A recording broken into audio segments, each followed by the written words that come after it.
Bismillahirrahmanirrahim. Alhamdulillah wassalatu wassalamu ala Rasulillah wa ala alihi wa sahbihi ajma'in. Rabbi israh li sadri wa yassir li amri wahlul 'uqdatam min lisani yafqahu qawli. Allahumma alimna ma yanfa'na wa anfa'na bima 'allamtana wa zidni 'ilma. Ang lahat ng papuri at pasasalamat, pagbabalik loob, pagdadakila ay nauukol lamang sa tanging dakilang lumikha, ang nag-iisang Diyos na tunay na naglalang sa ating lahat. Walang iba kundi ang nag-iisang Panginoong Diyos na tunay, ang Panginoong Allah, ang kataasan, ang pinakadakila. Nawa ang kanyang pagpapala at kapayapaan ay mapasa kanyang huling propeta, na walang iba kundi ang huling propeta ng Diyos na si Propeta Muhammad sallallahu alaihi wasallam.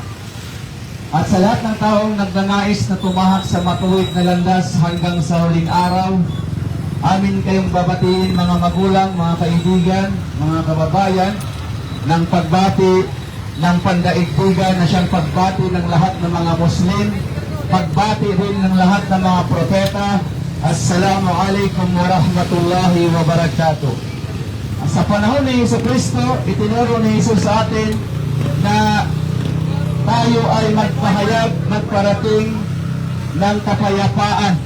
Ang kapayapaan, sabi ni Jesus, ay iiwan ko sa inyo. Ang kapayapaan ay ipapalaganap ninyo. Sa ibig sabihin dito, sumaiyang kapayapaan ayon kay Jesus, sa Arabic, tinatawag itong Salamu Alaikum. Mapasa inyo ang pagpapala, kapayapaan, habag ng ating dakilang tagapaglikha. Assalamu manittaba al-huda. At nawa ang gabay, ang patnubay ay mapasa inyo mga mahal na kaibigan, kapatid, mga magulang. Nawa gabayan kayo ng nag-iisang Panginoong tagapaglikha na lumikha sa ating lahat, ang Panginoong Allah. Ngayon, kami po ay mga Muslim na mga misyonaryo. Katulad ng Kristyanismo, may mga misyonaryo din na nangangaral patungkol sa Islam. Kami rin po yung mga Muslim na mga misyonaryo na nagpaparating ng Islam saan man dito sulok sa ating mahal na bansang Pilipinas. Kami po ang mga dating mga Kristiyano na nag-Muslim na tinatawag na balik Islam. Balik Islam dahil kami ay nanumbalik sa likas na relihiyon na ipinagkaloob sa atin ng Diyos ng tagapaglikha, ang likas, ang natural na relihiyong Islam, na ang kahulugan ng Islam ay likas na pagsuko, likas ang tao na sumuko sa kalooban sa Diyos, sumasamba lamang sa nag-iisang Diyos. Ito ang relihiyong Islam. Ang Islam na relihiyon dito sa atin sa Pilipinas ay marami tayong naririnig na hindi magaganda. Buhat o tulad ng mga ibinabahagi ng mga taong balik sa Islam. Ang Islam po mga magulang, ito po ay wikang Arabic na ang ibig sabihin ng Islam ay ganap na pagsunod, ganap na pagsuko at ganap na pagtaliwa sa kalooban sa Diyos na lumikha sa ating lahat. Ang Islam po ay hindi po ito relihiyon lang naming mga Muslim, bagkus ang Islam, relihiyon ng lahat ng mga nilikha ng Diyos. Mapatao, mapaingkanto, mapahayop, mapaanghel, mapaespiritu, lahat ng nilalang ng Diyos, relihiyong Islam ang ibinigay sa atin ng dakilang tagapaglikha. Libre lang ma, walang bayad yan. Ha? Salamat po. Meron po tayong pinamimigay ng mga libreng babasahin dito mga magulang. Kumuha po kayo, walang bayad yan. At kung kayo ay may katanungan sa amin patungkol sa Islam, maging sa Kristyanismo, ay welcome po kayo na magtanong sa amin. At kami po ay magbibigay sa inyo ng 100 pesos bilang pasasalamat sa inyong pagtatanong. Dahil kaming mga Muslim, ipagpauna po namin, kapag kami po ay nangangaral, hindi po kami nanghihingi sa inyo o sa mga tao ng love offering o donasyon pa man. Bawal po yan sa amin sa Islam. Bagkus kami pa po ang magbibigay sa inyo ng regalo kapag kayo ay magtatanong sa amin. At meron pa po kami mga libreng babasahin. Libreng babasahin, walang bayad. So yun po mga magulang. Ngayon, ipagpatuloy natin kung ano ang Islam.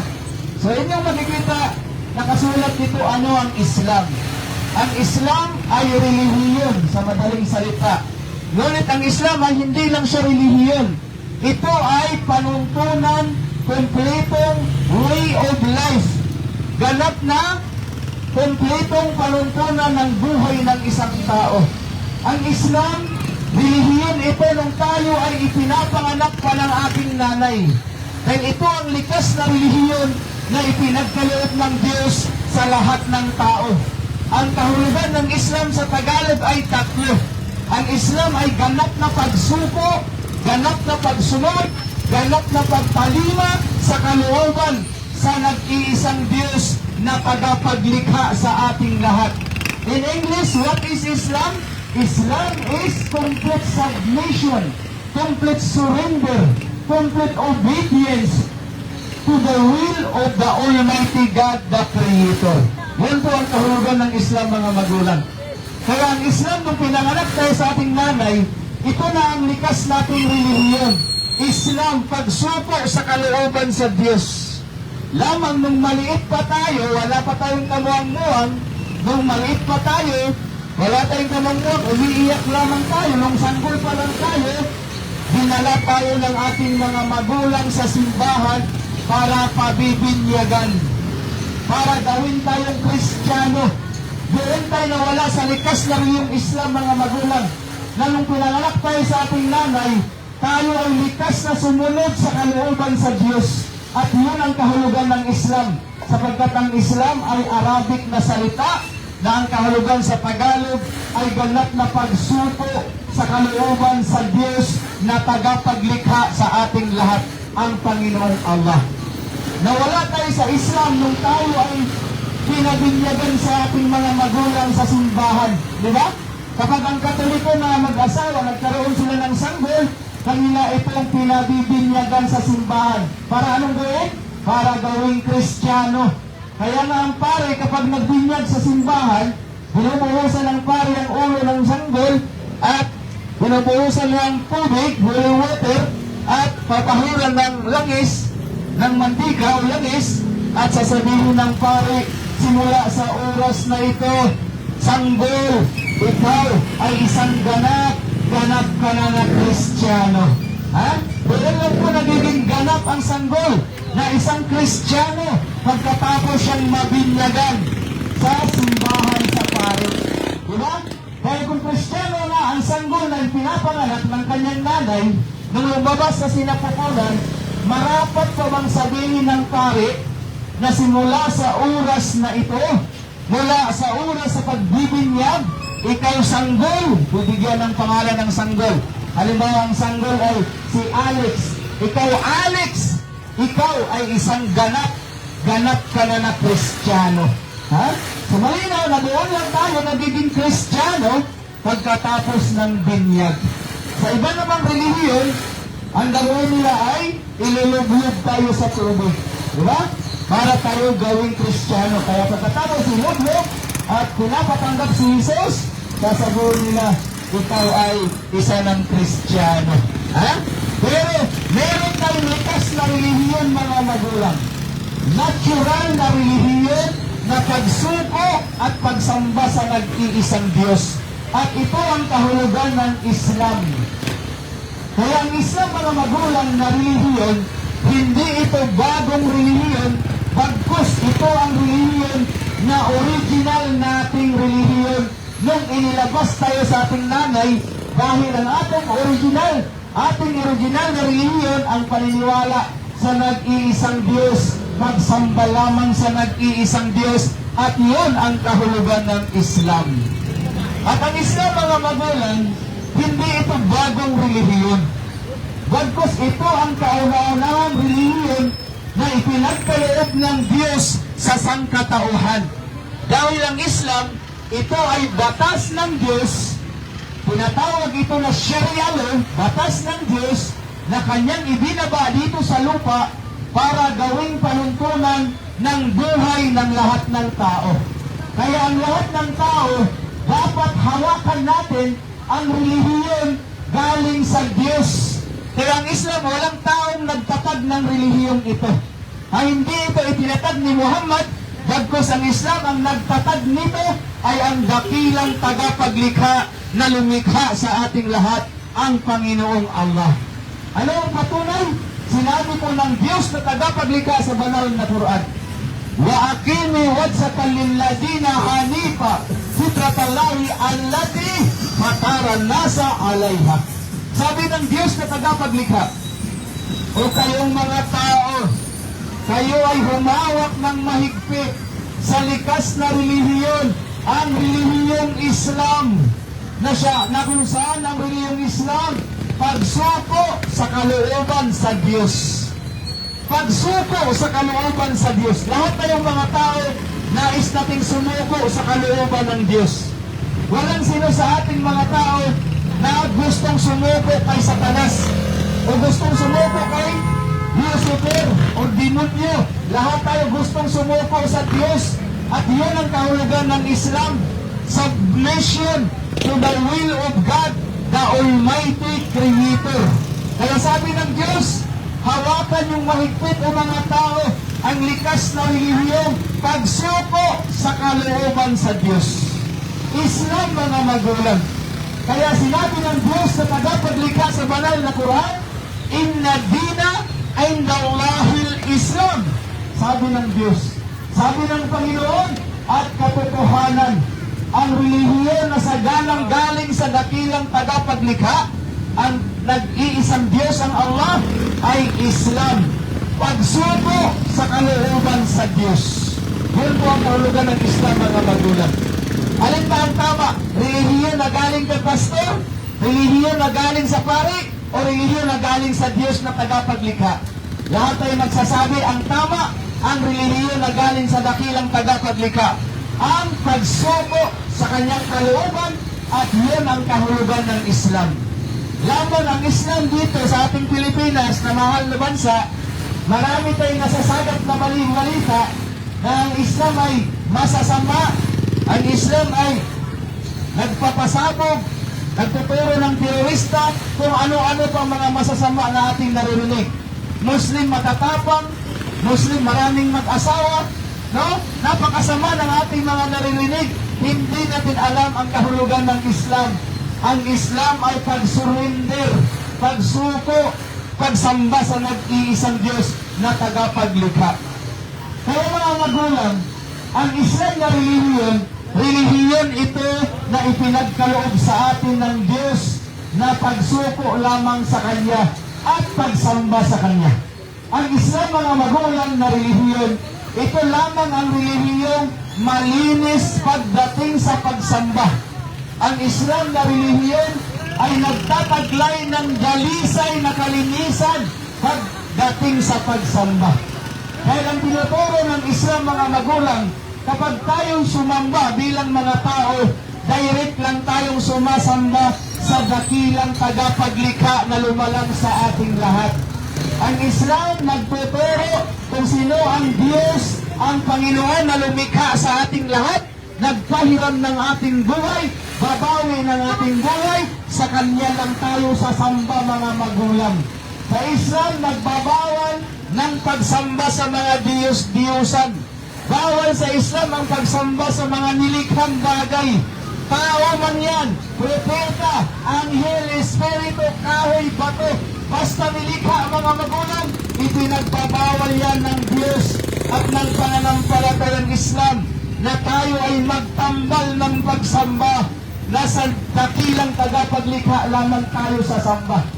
Nasusulat yan maging si Hesus Kristo nung si Jesus ay nilapitan ng Diablo at sinabi ng Diablo, sumamba ka sa akin. Sabi ni Jesus, nasusulat sa kasulatan sa nag-iisang Diyos lamang sasamba.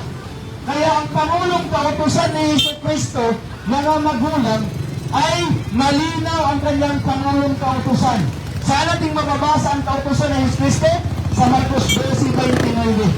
Sabi ni Jesus, Shama Israelo, Adonai Elohim, Adonai Echad. Itong wikang Aramaic, mga magulang, na kung saan sabi ni Hesus Kristo, O angkan ng Israel, makinig kayo, ang Panginoon nating Diyos. Si Jesus ay nag-aangkin na mayroon siyang Panginoon.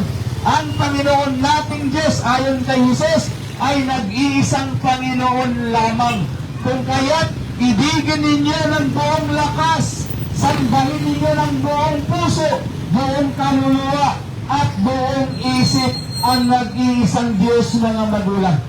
Yung Pangulong kautusan ni Jesucristo, ang pagsamba lamang sa dakilang tagapaglikha, siya namang Pangulong kautusan ng Islam. Ang Islam na relihiyon ay nagtuturo sa lahat ng tao na sumamba lang tayo sa dakilang tagapaglikha na nagpahiram ng ating mga buhay. Iisa lang po ang Diyos, mga magulang, nasa itaas ng kalangitan. Yan ang sambahin natin. Huwag tayong sumamba sa kapwa-tao, kahoy, bato. Huwag tayong sumamba dyan. Walang propeta sa kasaysayan, maging si Moises. Nagalit si Moises nung umakyat sa Mount Sinai. Pagbalik niya, 40 days lang, sumamba ang mga tao sa mga inupit. Pinagbabasag ni propeta Moises ang Diyos-Diyosa na sinamba ng mga tao. Dahil ang turo ni Moises ng lahat ng mga propeta, salamat, ay ang pagsamba lang po sa dakilang tagapaglikha. Manumbalik tayo sa pagsamba sa tunay na Diyos, mga magulang. Kung sino ang lumalang sa atin, doon lang tayo sa Kanya sasamba. Kaya nga ang Pangulong kautusan ng Islam, sinabi ni Allah, fa'lam annahu la ilaha illallah. Sabi ng Diyos sa tagapaglikha na si Allah, dapat malaman ninyo, mga tao, na walang Diyos, walang Panginoon ang nararapat na sambahin, kundi ang nag-iisang Diyos, ang tagapaglikha sa ating lahat na nasa ibabaw ng kalangitan na tinatawag na Allah. Ang tunay na Diyos, mga magulang, ay ang Allah. Ang Allah na inyong naririnig, mga magulang, huwag niyo pong isipin na siya ay Diyos lang naming mga Muslim. Bagkus si Allah, siya ang the ultimate creator. Siya ang dakilang tagapaglikha na lumikha sa ating lahat. Si Allah ang naglikha sa inyo, mga magulang, mga kaibigan. Si Allah ang naglikha sa atin, sa ating lahat. Sinabi ng Allah, Allahul ladhi khalaqa samawati wal ard wa bainahuma. Tunay na si Allah, ang tunay na Diyos, ang tagapaglikha na siyang lumikha sa langit, lumikha nitong kalupaan, at lumikha sa ating lahat. Kaya sa turo ng Islam, si Allah lang po ang nararapat na sambahin at wala ng iba pa. Maraming salamat. So yun po, mga magulang. So ang Islam na relihiyon, ito ang relihiyon ng lahat ng mga propeta. Maging si Jesucristo, mga magulang, na anak ni Birheng Maria, na isang dakilang propeta ng Islam, sugo at mensahero, si Jesucristo sa kanyang panahon ay nagturo siya ng Islam.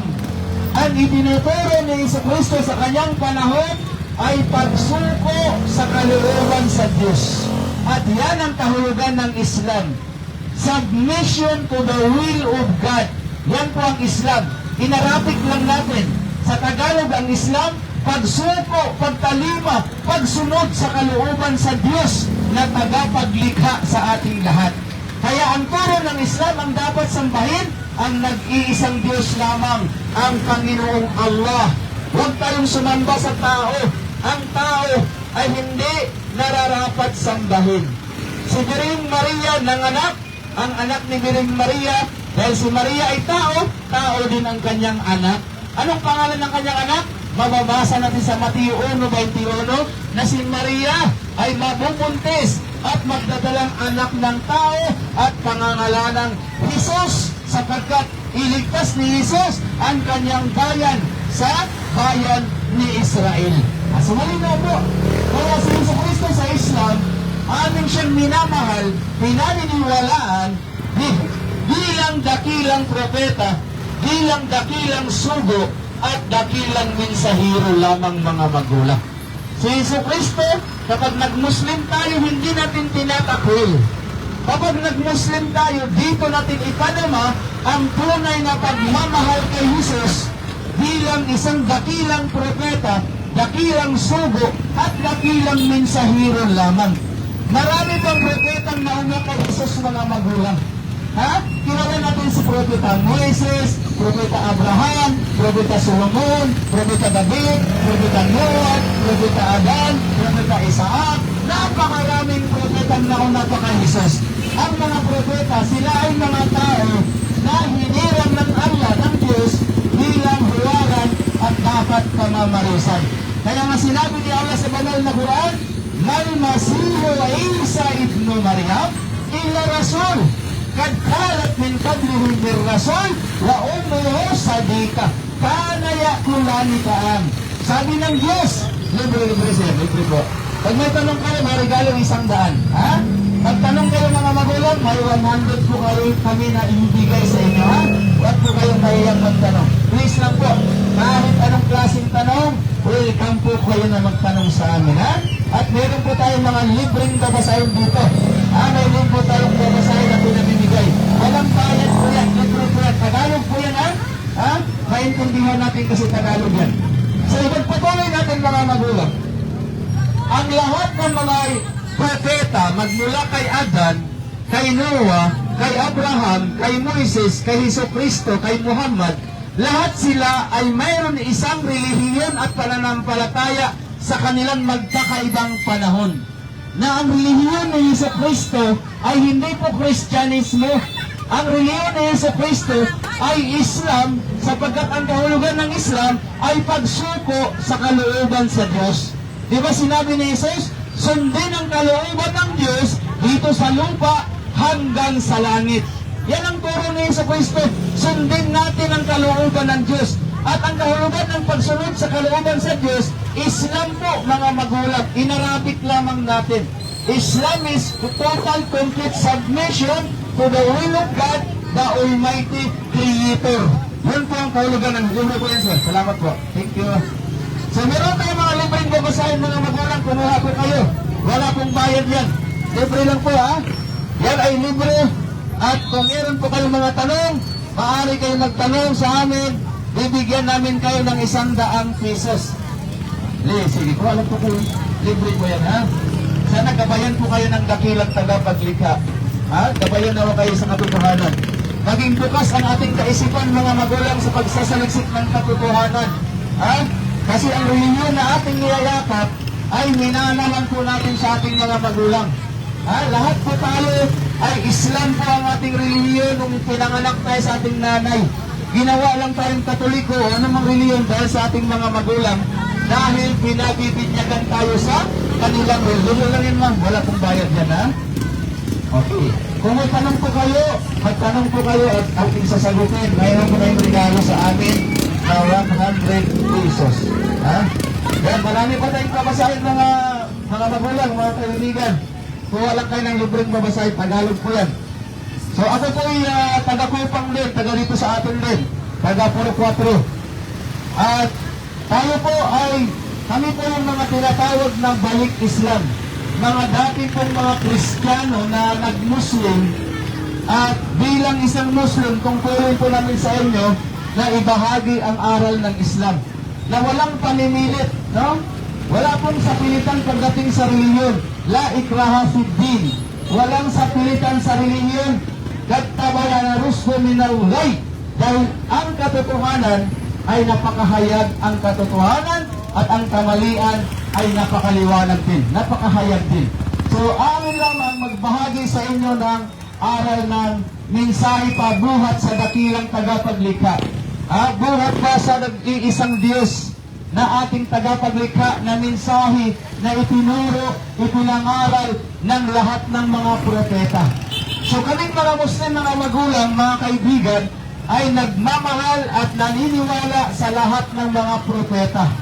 Walang Muslim na matino na hindi siya maniniwala sa lahat ng mga propeta. Ang bilang ng mga propeta ay 124,000 ang bilang nila, napakadami nila. Ngunit 25 lamang na mga propeta ang pinangalanan sa loob ng banal na Quran. Kaya ang mga propeta na ito, sila ang daan, ang ilaw at katotohanan. Kung gusto natin ang kaligtasan, dapat tayong sumunod sa turo at maniwala sa lahat ng mga propeta. Kaming mga Muslim lahat ng mga propeta ay aming tinatanggap, aming pinaniniwalaan. Ni isa sa kanila ay hindi namin tinatakwil. Walang pagtangi-tangi sa mga propeta. Lahat sila mahalin, sundin, galangin, at isabuhay ang kanilang katuruan. Katulad ni Hesus Kristo, mga magulang, at si Propeta Muhammad. Si Propeta Hesus Kristo ay anak ni Maria na hinirang bilang isang dakilang propeta na isinugo niya sa bayan ni Israel. At si Propeta Muhammad naman, isang propeta, isang tao na siya ay pinakahuling propeta na ipinadala ng Diyos at doon siya pinanganak sa Saudi Arabia at siya ay isinugo para sa buong sangkatauhan. Para kumplituhin ni Propeta Muhammad ang mensahe ng mga propetang nauna pa sa kanya. Si Propeta Muhammad sallallahu alaihi wasallam ay walang dalang bagong katuruan, bagkus ipinagpatuloy lamang niya ang katuruan na iniwan sa kanya ni Hesus Kristo, ni Moises, ni Abraham, ni Noah, ng lahat ng mga propeta. Kaya naman, isinugo ang lahat ng mga propeta ng Diyos na si Allah para ipabatid, iparating sa atin. Ating nababasa sa banal na Quran na sinabi ng Diyos na si Allah, وَلَقَدْ بَعَثْنَا فِي كُلِّ أُمَّةٍ رَسُولًا أَنْ يَعْبُدُوا اللَّهَ وَاجْتَنِبُوا الطَّاغُوتَ. Sabi ng Diyos, sabi ng Panginoong Allah, at katotohanan, isinugo ko, ipinadala ko ang mga propeta sa magkaibang lugar at sa magkaibang panahon dahil ang mga propeta iutos nila sa mga tao na sambahin lamang ang nag-iisang Diyos na ating tagapaglikha, ang ni'budullah. Yan po ang purpose ni Hesus Kristo, mga magulang, ang sambahin lang natin. Yan yung pangulong kautusan ni Hesus Kristo, sambahin lamang ang nag-iisang Diyos, sambahin lamang si Allah, at huwag siyang pagtambalan, at huwag tayong sumamba sa mga Diyos-Diyosan o sa mga nilikhang bagay. Yan po ang mensahe ni Hesus Kristo at ng lahat ng mga propeta na lumayo tayo sa pagsamba sa mga nilikha na katulad natin. Ang dapat sasambahin ay ang nag-iisang Diyos, nag-iisang Panginoon na ating tagapaglikha, mga magulang. Yun po ang dalang mensahe ng mga propeta. Kaya kung gusto natin ng kaligtasan, mga magulang, ay sumunod tayo dapat sa mga propeta. Na ang mga propeta, kung sino ang sinamba ni Hesus Kristo, dahil sa panahon ni Jesus, siya ay nagdarasal, di ba? Si Hesus Kristo ay nananalangin, umiiyak siya, nagdarasal si Jesus. Bawal kumain ng baboy. Yan ang tanong mo. Marami kasi nagtitinda rito, baka magagalit sa atin eh. No? So, ganun pa man, ay, sagutin natin ng maikli lang, no? Mahapyaw. Yan ang regalo mo, brother, ha? Yan, sandaan yan. Okay, bakit ang mga Muslim ay bawal kumain ng baboy? Yan ang babasahin, ha? So, yan. Unang-una, brother, ipinagbabawal ng Diyos. Ang Diyos mismo ang nagsabi. Anong pangalan mo, brother? Jonathan. Brother Jonathan, kapag ikaw ay inutusan ng Diyos na huwag kumain, susundin mo o suwayin? Ha? Pag inutusan ka ng Diyos, halimbawa, huwag kang kumain ng baboy, anong gagawin mo? Kakain ka, hindi? Hindi. Yan po ang nakalagay sa Biblia. Mababasa natin sa Leviticus 11, versikulo 7 hanggang 8. Ito po nakasada. Nananiwala ka mo sa Biblia, di ba? O, sa lumang tipan, sabi nun sa Leviticus, bagamat ang baboy ay ngumunguya, ito ay, bagamat ang baboy, mayroong biak ang paa, mayroong biak o baak, hindi ito ngumunguya, at ito nga ay karumal-dumal sa inyo. Huwag niyong hipuin ang laman ng baboy na iyan, ni huwag mong kainin. Karumal-dumal na sa iyo. So nasa Biblia, bakit hindi tinuro ng mga pari? Ha? Bakit hindi tinuro ng mga pastor? Nandun sa Biblia, ang alam ko naniniwala kayo sa Biblia. Eh sinabi doon huwag kang kumain ng baboy kasi karumal-dumal sa inyo, huwag kayong humawak. Pati paghawak, brother Jonathan, bawal eh. O, dumako naman tayo sa Islam, sa Quran, brother. Sa Quran, sinabi ni Allah, Hurimat alaykum al-maytatu wa damu wa lahmul khinzir. Ipinagbabawal ng Diyos, ayon sa Quran, ang pagkain ng baboy, ni pagkain ng dinuguan. Pati yung pagkain ng karne na double dip. Ano yung double dip? Yung kinatay na patay na, tinuluyan pa kahit patay na. Kasi dapat ang karne, buhay pa siya, kakatayin mo, di ba? Bukod pagka namatay na, kusang namatay, tapos tinuluyan mo pa, bawal na rin sa amin yan. Ha? Kasi masama na yan, patay na eh. Bakit? Di ba? So, ang punto natin, brother, inutos ng Diyos, ng Allah, kailangan natin sumunod, di po ba? Kasi wala tayong puwang sa paraiso, sa kaharian ng Diyos, kung hindi tayo susunod sa kagustuhan ng Diyos. Di ba? Pag sumusuway ka sa Diyos, paano ka makakapasok sa kanyang paraiso? So kung ganyan ipinagbabawal, sa madaling salita, sundan natin. Sa Islam, brother, sabik na wata. Narinig namin, nabasa namin, hindi na kami magtatanong bakit bawal. Ha? So yun ha, yun ang dahilan, inutos ng Diyos. Basahin mo yan ha, sana gabayan ka ng Panginoong Allah, brother Jonathan. So yun po yung mga magulang. Ngayon, sino pang gusto magtanong, may 100 pa ulit.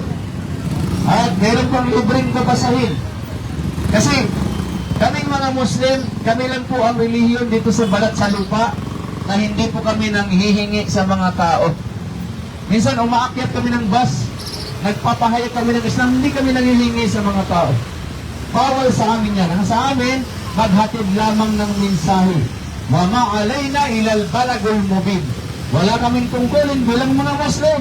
Iparating lamang ang mensahe, buhat pa sa dakilang tagapaglikha, at ang gabay ay ipagpaubaya na namin sa Allah na Panginoong tagapaglikha. So yun mga kababayan, sa turo ng Islam, napakalinaw po, napakadaling intindihin kung sino ang Diyos na lumikha sa ating lahat, siya lang ang ating sasambahin. Huwag tayong sumamba sa mga nilikha na katulad natin. Si Jesus ba nilikha o tagapaglikha? So malinaw na si Jesucristo ay anak ni Maria, anak ng tao, kaya si Jesus ay nilikha lang katulad natin. Tao din siya. Pero si Jesus, hinirang siya bilang dakilang propeta. Kaya sa tanong kung sino ang nararapat sambahin, ang sagot dito ay si Allah. Ang Allah lang ang nararapat sambahin sapagkat si Allah, Allahu khaliqu kulla shay. Si Allah ang naglikha ng lahat ng mga bagay. Si Allah ang naglikha ng kalangitan, khalakas samawat wal ard wa bainahuma. Si Allah ang naglikha ng langit na ating sinisilungan. Ang langit, nakikita natin sa ibabaw. Kung walang langit, masusunod tayo sa init ng araw. Di ba? Kung walang ulap, walang kalangitan. At si Allah din ang naglikha nitong kalupaan na ating tinitirahan. Kung walang lupa, saan tayo titira? Bakit natin hindi sambahin si Allah? Allahu khaliqu kulla shay. Si Allah ang naglikha ng lahat ng bagay. Kung di tayo sasamba sa Allah, pwede bang hindi tayo umalis tayo sa lupa? Kaya ayaw natin sambahin ng tagapaglikha. Saan tayo titira kung aalis tayo sa lupa? Ang lupa na ito, pagmamayari ng Allah, mga magulang. Pagmamayari ng Diyos. Kaya po, maraming salamat po sa inyong makikinig, mga magulang. Ulitin ko, kung may tanong kayo, lumapit lang, magbibigay tayo ng 100 sa inyo. At meron po tayong mga libreng babasahin. Kumawa lang po kayo, Tagalog po ito. At panghuli, inaanyayahan po namin kayo sa Islam. Mga magulang, mga kaibigan, mga kapatid. Inaanyayahan namin kayo sa Islam na magsuri kayo. Magsaliksik kayo dito.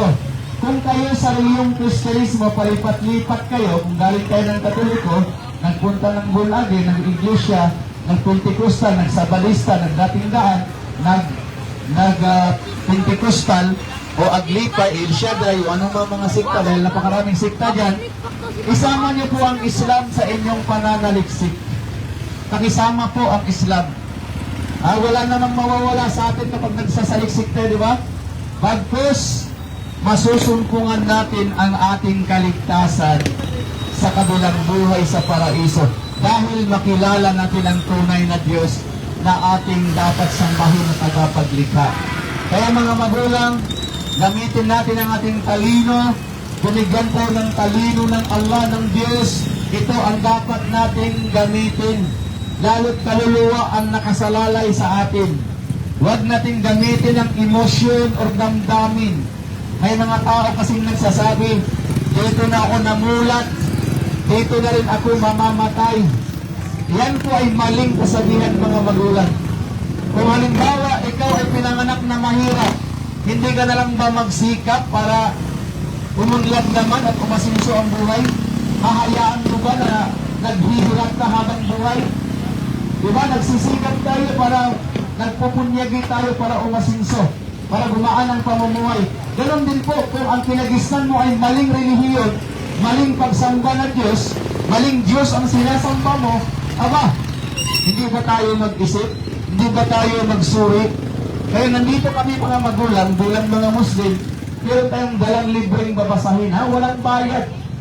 At pag nagtanong pa kayo, mayroon pa kayong makukuha 100 pesos. Mga magulang, so hanggang dito na lamang, maraming salamat po sa lahat. At kung may nasabi po kami na nakakasakit ng inyong mga damdamin, kirot, kami po humihingi ng paumanhin, humihingi ng tawad, at nawa ang aming layunin namin dito, bakit nagsasalita kami, ay ang inyong kaligtasan, mga magulang sa impyerno, na kung saan hangad namin na kayo ay makakapasok sa paraiso, sa buhay na walang hangganan. Kung kaya kami nagsasalita dito, wala kaming kailangan sa inyo.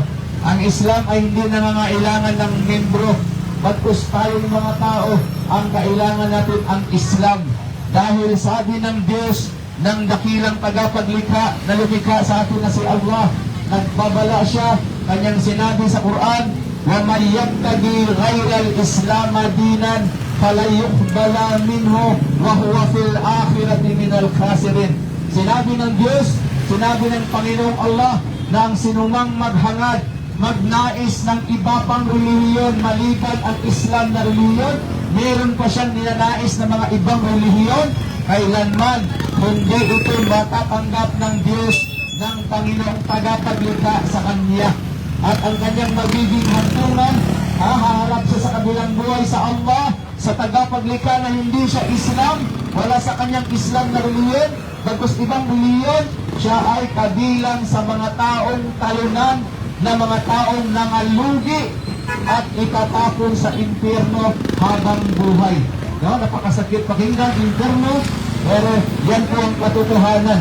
Dahil ang nagbabala dito ang Diyos na tagapaglikha, ang Panginoong Allah. Kaya huwag nating sayangin ang buhay mga magulang. Iisa ang buhay, napakaikli ng ating buhay. Huwag sayangin, magsulit tayo habang may pagkakataon pa, habang tayo pa'y nabubuhay, magsikhay, mag-alam, magtanong patungkol sa Islam. Para nawa, gabayan tayong lahat kayo ng Allah na ating Panginoon. Hanggang dito na lamang. Subhanakallahumma wa bihamdik, asyhadu an la ilaha illa ant, nastaghfiruka wa atubu ilaik, wa akhir da'wana anil hamdulillahi rabbil alamin. At maraming salamat sa lahat. Hanggang sa muli, maraming salamat mga mahal na magulang, mga kaibigan, mga kababayan, sa inyong pakikinig. Dalangin namin sa Allah naway gabayan kayo sa pananampalatayang Islam na siyang kaligtasan na ating minimiti sa kabilang buhay. Maraming salamat po sa inyong lahat. Maraming salamat po.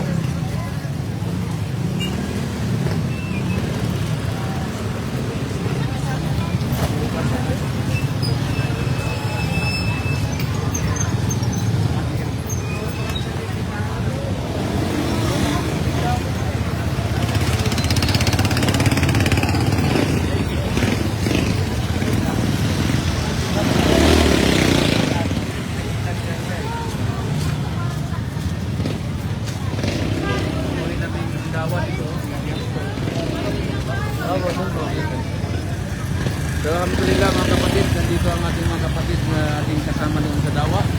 Si Ustad Yahya. Si Ustad Yahya ay nakapag-aral sa Palawan ng ating Islam na relihiyon. Siya po yung nagdawa na animoy si Sheikh Muhammad Amin Rodriguez. Inshallah, tuwang-tuwa niya yung style ng Sheikh Amin, inshallah. At alhamdulillah, dito tayo ngayon sa Kupang, Antipolo, Rizal. Tayo po dito ay nagpahayag ng Islam, parating tayo isang sa mga tao dito. At ang ating dalangin sala na may gabayan nawa sila sa katotohanan na sana sila ay makakapasok sa paraiso sa pamamagitan ng pagyakap nila sa Islam. Allahumma amin. So hanggang dito lamang. Assalamualaikum warahmatullahi wabarakatuh.